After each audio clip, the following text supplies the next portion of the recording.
Okay, here's Gemma's standard run from Sunday.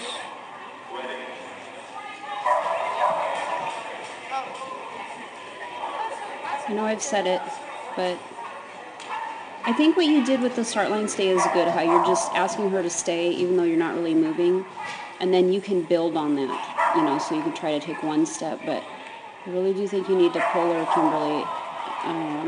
Riley broke one start line stay on Friday at that trial, and he never did it again. And the start line stay issue caused you to not get jump 2. I have no idea why she's doing that.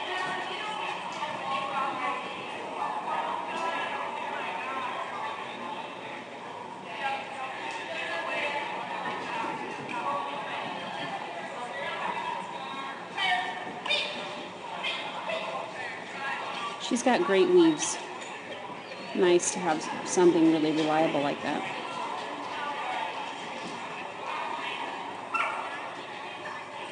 Okay, so watch it in slow motion. Oops.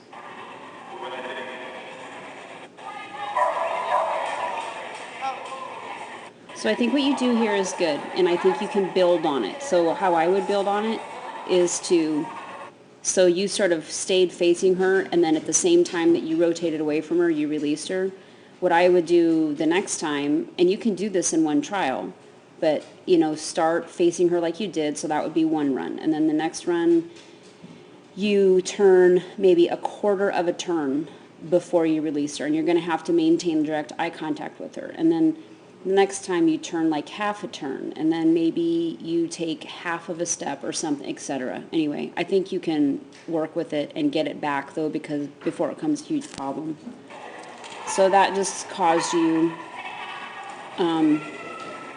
she just wanted to go to the A-frame, and because you were sort of even with her and then behind her, you didn't get to that jump 2. I don't know what her criteria is on the contacts either. Is she supposed to stop? That's kind of a slippery slope if she's supposed to stop and you're not making her stop. So you can, you've seen it happen with Patch and with Charlie, and she's a fast dog with a lot of drive, and it's a decision you'll have to make, I guess.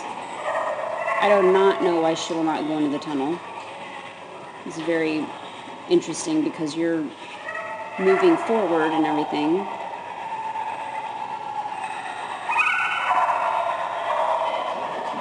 So I don't know what to say about that.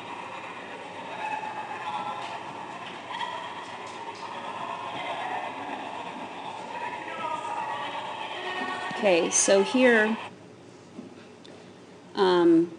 I know you were probably sort of befuddled about the whole tunnel issue, but here you're doing a forward send. You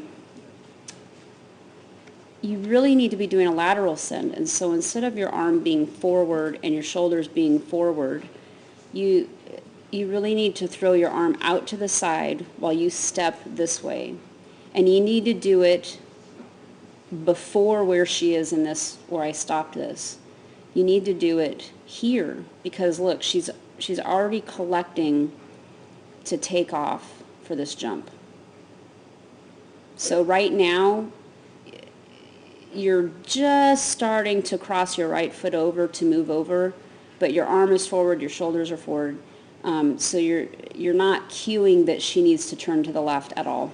And she's already lifting off, and now she can't do anything about it. So she lands really straight and really long, has to really put the brakes on to come and make that jump.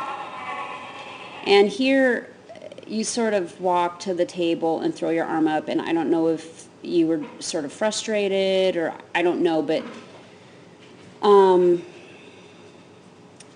basically when you were walking to the table, you were showing deceleration cues. You threw your arm up and let it come down. Like, if I did that with my dogs, I probably wouldn't expect them to get on the table. So you need to drive to the table just like you drive to everything else, okay? It's all about being consistent. And you're going to need to have good deceleration cues with this dog. When you decelerate, you're going to want her to turn when you decelerate, not keep going, you know, whatever this is, 8 feet, and take the next obstacle in front of her. You're teaching sort of a bad thing here by decelerating, but letting her think that you do want her to go ahead to that next thing, okay?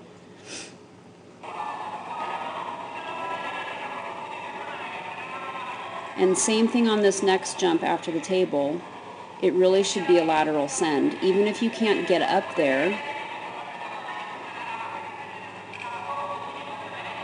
And here, I don't know if she broke off the table and maybe you were sort of, you look kind of upset or something a little bit. You kind of don't look like how you normally run here after she gets off the table. But so right here, she's getting ready to take that final stride right here where she's going to lift off. And look at you. You're forward. You don't even have your arm up. You're barely moving. Really? She should not even have taken that jump.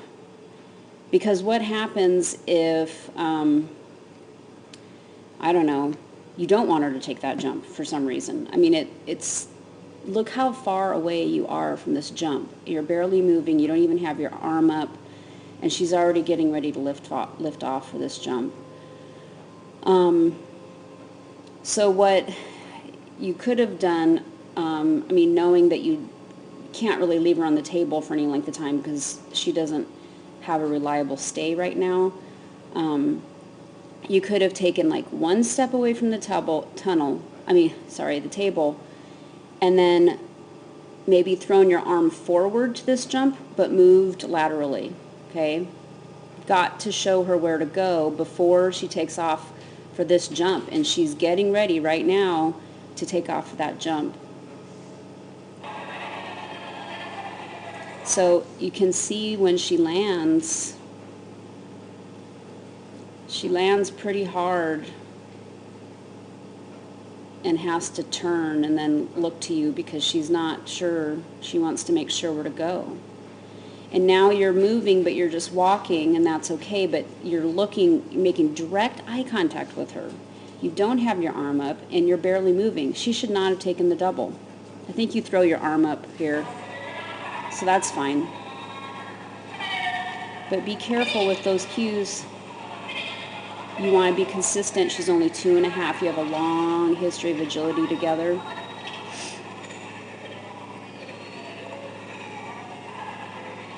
Okay, with a long-strided and fast dog like this, I would never do a rear cross like that on the landing side of the triple in this situation. Well, probably not in any situation. Landing side rear crosses don't tell the dog really where to go next. I mean, they do, but it's sort of late information unless you're doing a rear cross on the flat, but that's a little different because then that usually there's a little bit more space involved there, and the dog has all of its legs on the ground, etc. So who's that lady, Cheryl Maloney, that has the Shelties, and she does landing side rear crosses all over the place, and they work great, but they work great because she does them all the time, and her dogs completely know how to read that. So if you want to do them, I guess I'm not saying not to do them, but you either should do them or you should not do them. Because there's really nothing else out there besides the tunnel, but look at your forward. She's even jumping on the left side of this triple because she probably thinks that you're going to turn this way. Okay, so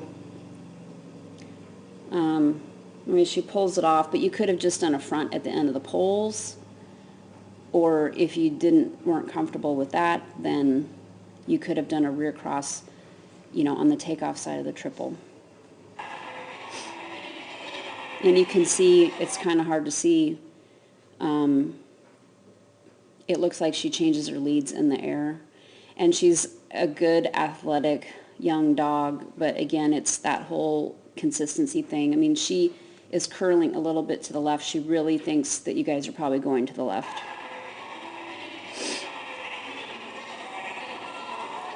And again, with the dog walk, I don't know what your criteria is, but it's a slippery slope. She came off the side there. I don't know. She might have gotten called on that. I don't know. But good job. She's a great dog for you. It's fun to watch you run her. Okay, thanks.